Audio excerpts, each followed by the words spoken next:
Coach Foy, Oh, meron ka kasing madalas na nababanggit, trauma-informed care. Ano ba yun? magandang tanong yan.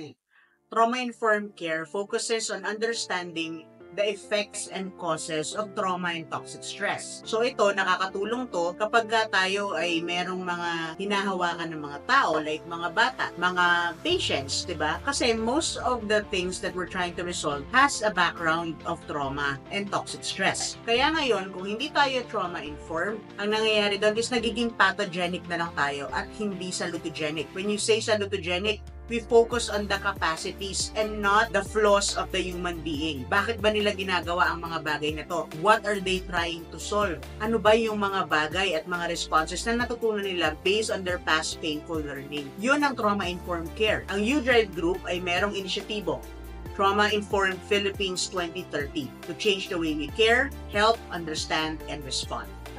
Yun pala yun. Ganun yun. Ako si Boy De Lara, ngayong Certified Trauma and Resilience Life Coach. Kung nais ninyong magtanong o may mga hinanaing kayo na gusto ninyong sagutin in a trauma-informed way, mag-comment lang kayo.